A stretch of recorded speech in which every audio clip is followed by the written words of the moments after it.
give my car away for kids.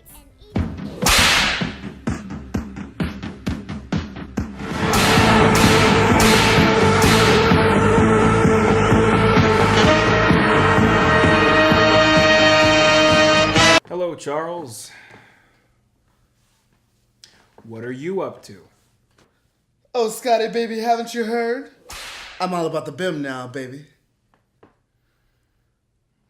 Okay. Charles, what is this shit? That's a BIM mark, honey. You're gonna need that For what? for this.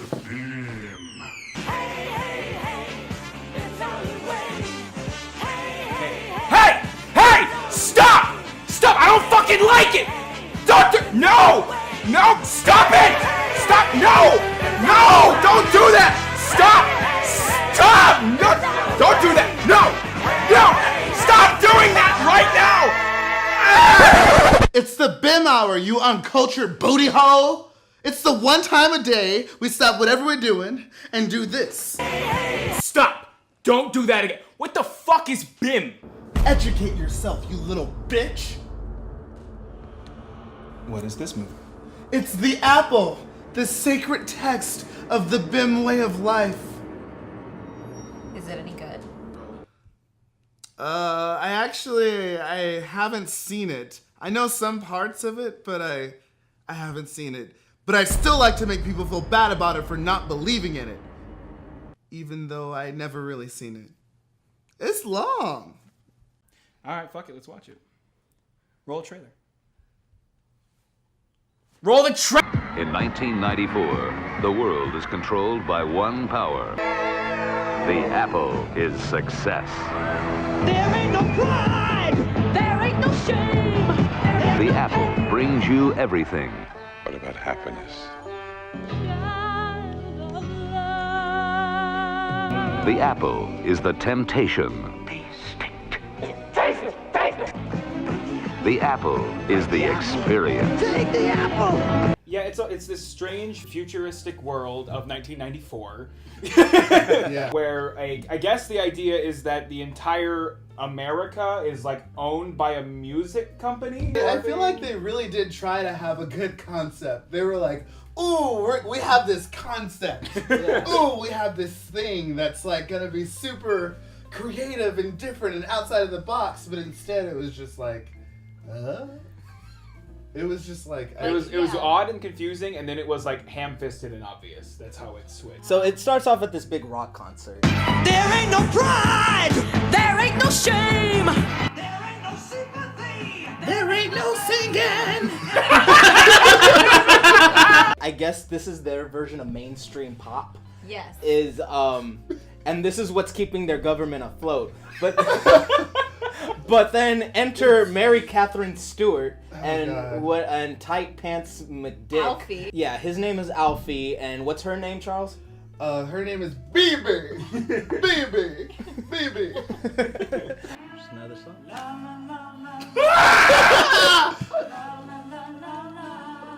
What?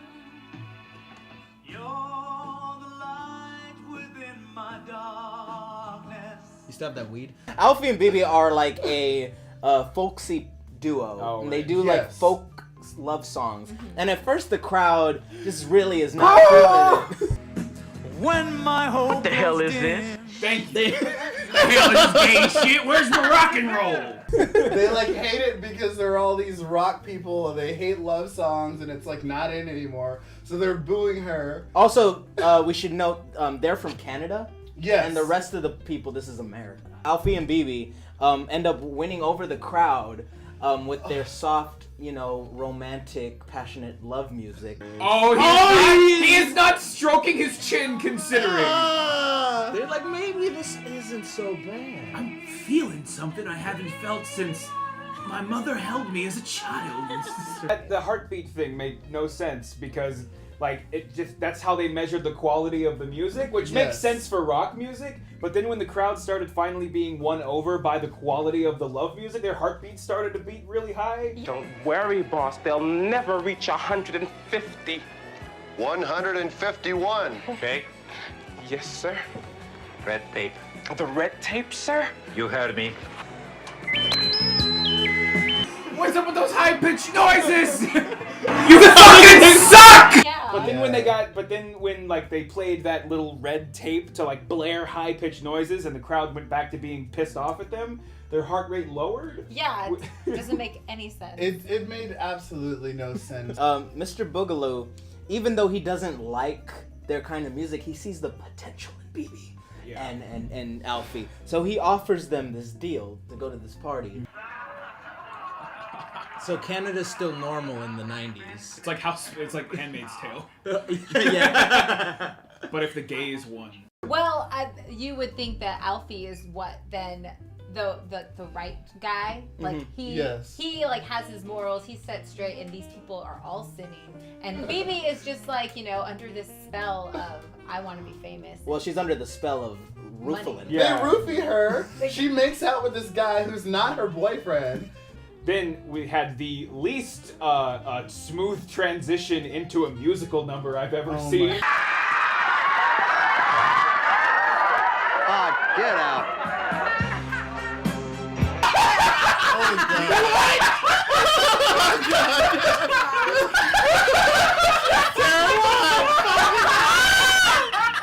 Oh my god! Okay, musical number. Where they all are looking up at them, like, ha ha ha, boom. We were so, like, thrown off guard. And the crazy thing about all the musical numbers, every actor's looking in the camera like... as they're dancing, like, they're, like, literally looking in the camera and, like, creeping you out, and, like, the choreography was trash. It was so You want to demonstrate some of the choreography? It was like all arms, and then they're like dragging, and like it was just so weird and sensual. But they're looking at the camera, so we gotta like creepy. Which camera are we looking at? Right there. That one. Okay. So we're just creepily dancing, and arms, and sex, and glitter. You wanna try that? But we're gay, and it's biblical, so you're learning something. This is where we start getting into the apple of the apple. Oh wow. Oh. Wow. You like it? I love it. I hate it. You can go back to paradise. Come on, baby, let's get out of here before it's too late. I get it. Fuck you, movie. Don't be afraid. Not even being. Oh, God! it's symbolic, like Adam and Eve. Get it? Get Wow. it? So Eve in this scenario, if you're not familiar with Jesus, the book of it's called the Bible, and the first chapter is called Genesis, and it tells the tale of a man and a woman. The first, Adam and Eve. Adam and Eve, the first two human beings on the planet, and the woman is seduced by the snake, i.e. the devil, into eating a fruit, not unlike an apple. Despite God's warning, don't do that. Have you guys heard that one before? It lacked subtlety. It lacked, like, nuance. Taste it, taste it, taste it, taste it, taste it, taste it, taste it, taste it, taste it, taste it, taste it.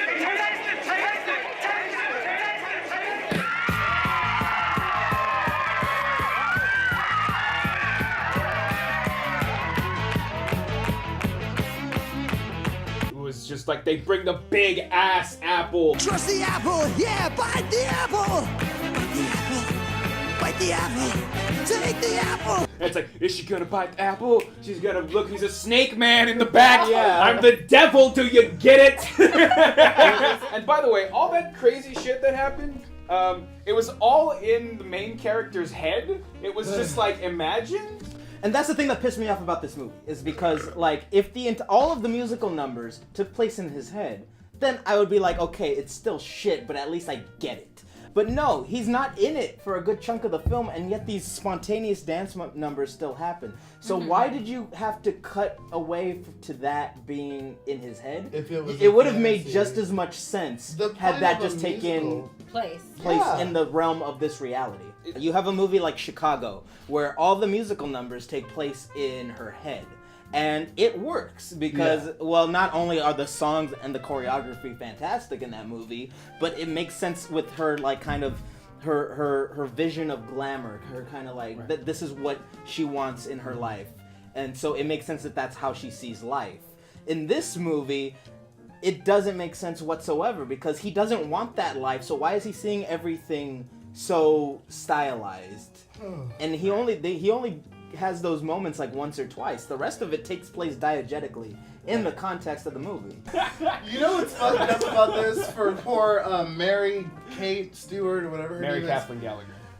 Thank you. You know what's fucked up about this? They start her off looking so beautiful, poised. She's like the dame of her time, you know.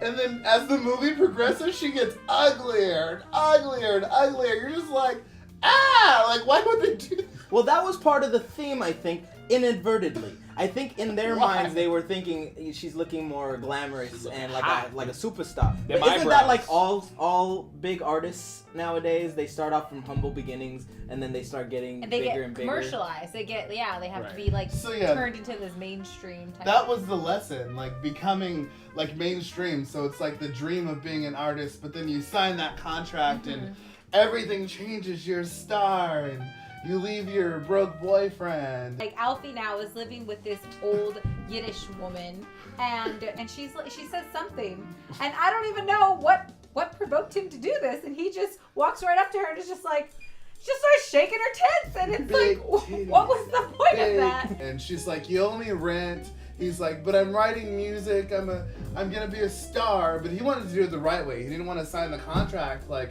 his girlfriend BB. And become famous and do all that. He's like, no, I'm gonna do this right, blah, blah, blah. And he's like, I'm gonna go find her. I guess in this society, they have to wear these things called BIM marks, which are these like triangular stickers on their foreheads. And I'm assuming this is kind of pledging allegiance to their government, but they also have this BIM hour. Citizens, attention, counting down to BIM hour. Exercises designed for your health and peace of mind. All citizens must participate. Where they stop what they're doing in order to just stop and sing and do this spontaneous dance number that goes on for way too fucking long.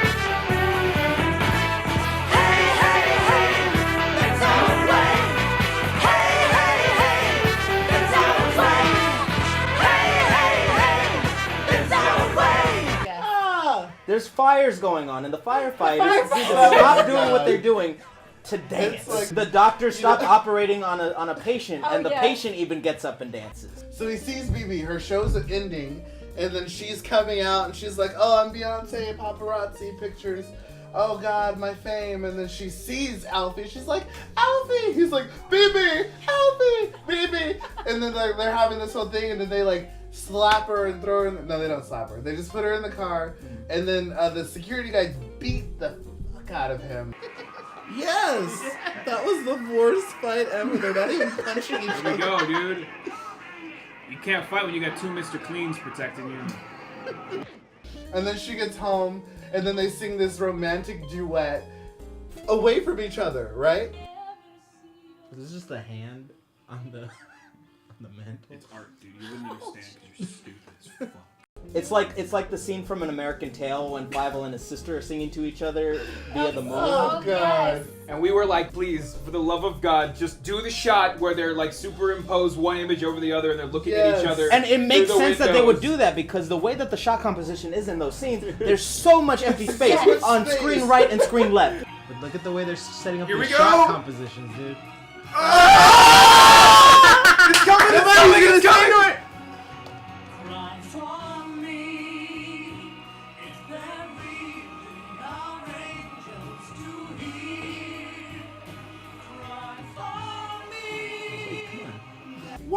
Here's my theory. In pre-production, they had that plan. We'll do that superimposed. But then in editing, they were drunk and they were like, Golem, can you cut? I just can't. I'm gonna mess it up. Fuck it. It's fine. They get it. They want each other. It's fine. And then after that, he's like, okay, I'm still gonna go try to find her. And he goes to this party to see her. But then they get him drunk. And then there's like this big sex party. Ooh, coming for you. I'm a kid, and I'm like, Mom, what does coming mean? She keeps saying. She's clearly not just talking about arriving somewhere Is that ejaculate? The normal people, or the people who aren't like selling out listening to like mainstream, they're hippies. That's what they are. They're hippies in a park, and that is it. And Alfie, like how they're introduced is that Alfie opens up his eyes. You're a wizard, Harry. Like he has his like white hair, and he's like, hey, like he was all these mystical. are all the children. Yeah, he's like on a park bench. He's like, come follow me under the bridge. It's funny because like you said, like the people that aren't listening to mainstream music, but in a society where mainstream music controls every aspect of the culture, they're homeless and living in a cave. So the hipsters of this culture are just like completely like they walled off and they live in this cave. They live like there's like 100 people like in this one small cave, and he's like you live here, and he's like, yeah, you know, it's like we don't need all the fancies of modern life, and it's like, no, you can't live. Where are you? There's not enough space for everyone to lay down. They had kids too, so they were fucking down there. Fucking, and just like you're trying to sleep and there's dirt in your face and people next to you are fucking, and you're hungry. It's a nightmare world. I forget the black girl's name. She didn't have one. I don't think they ever did. She didn't even have a character. Let's call her Michelle. So Michelle decides to help BB. So she literally sleeps with her man, and then she's like, I'm gonna help you get out because he misses you. BB escapes, and then she goes to go visit him at his apartment that he doesn't live at anymore. Hey, kid! I hear he's hanging out under the bridge, you know, with all those old bums. And then the Jewish woman's like, oh, he's with the people under the bridge. And she just knows where that is, so she just goes there. This is very true. And then the mystical guy's just waiting there, and then they go into the cave. Oh, there he is. Alfie. How's he not dirty? He hasn't changed. He has a white shirt. Slap her. Kiss him. Yes! And then instantly she's normal. And hard cut to what?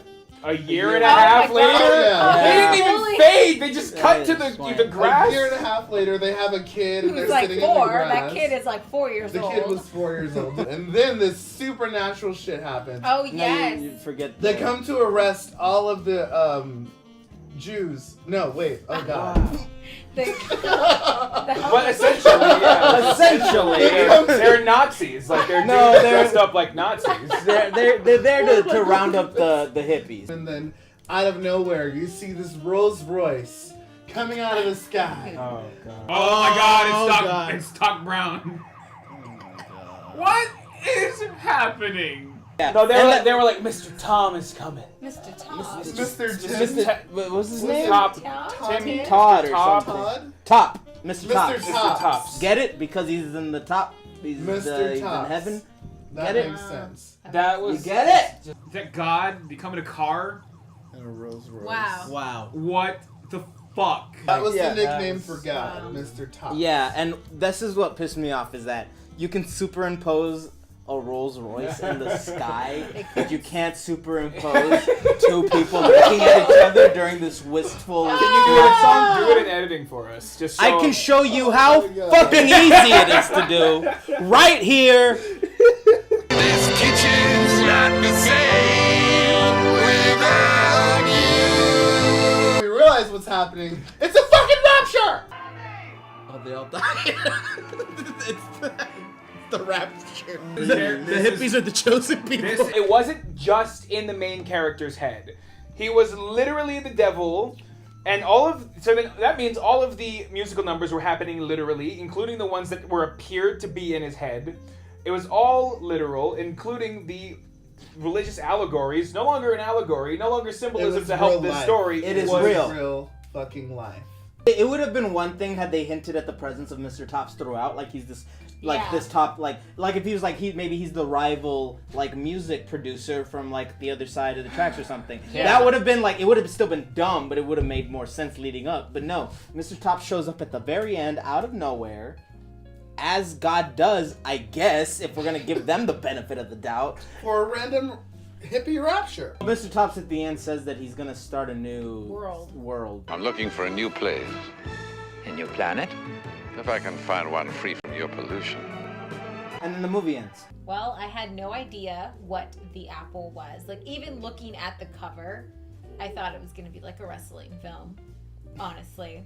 I didn't think it was going to be like this, like, Christian type of musical that try to, like, you know, impose, like, these ideals and, like, beliefs on people. But you've got to give your message to them in a way that they are going to enjoy receiving it, or else they're going to repel it. Now it's like, no, I'm trying to sell my soul to a corporate music entity now because of the apple. To compare the seduction into the life of a artist from humble beginnings into the life of just absolute, like, sensational, constant partying and drinking, like, that's an interesting story, and to have that compared to the story of seduction from Genesis is a very interesting idea, but in execution it is an unbearable nightmare. I personally sometimes think musicals have better songs than actual, artists. Yeah. Because they're supposed to be vital to a storyline,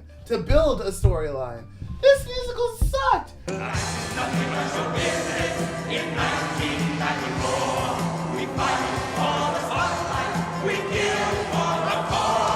Step on those who fall.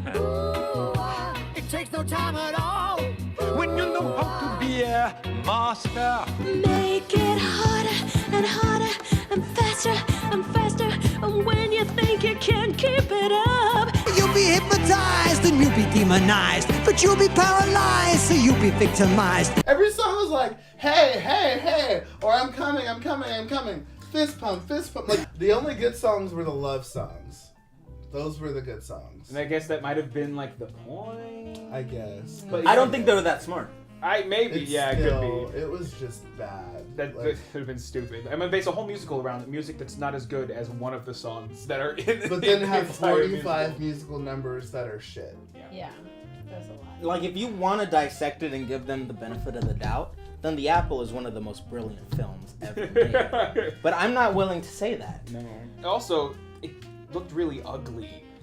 In every scene, like, they would do it, you typically, when you make a musical scene, it's like you're using bodies to make, like, geometric shapes that are, like, interesting and beautiful to look at, but when you're trash, it just looks like trash. Like, it just looked like a clusterfuck every shot. This made the fucking Mamma Mia movie look like the Nutcracker Ballet. So yeah, final thoughts on The Apple is, don't bite into this one, folks. That was Giacomo's apple. I'm sorry. That was his family's apple. I was gonna take that to work for breakfast tomorrow. I'm sorry. Thanks a lot, Charles. Fuck. The apple.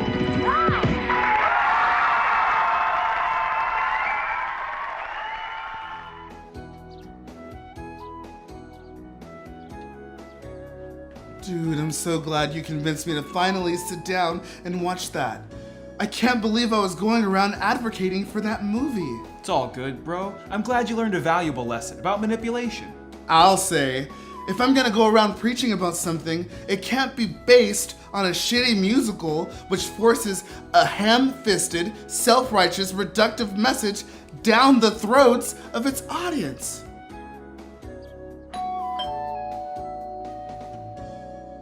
Good morning, Scott. Do you have a minute to talk about our Lord and Savior, the Greatest Showman?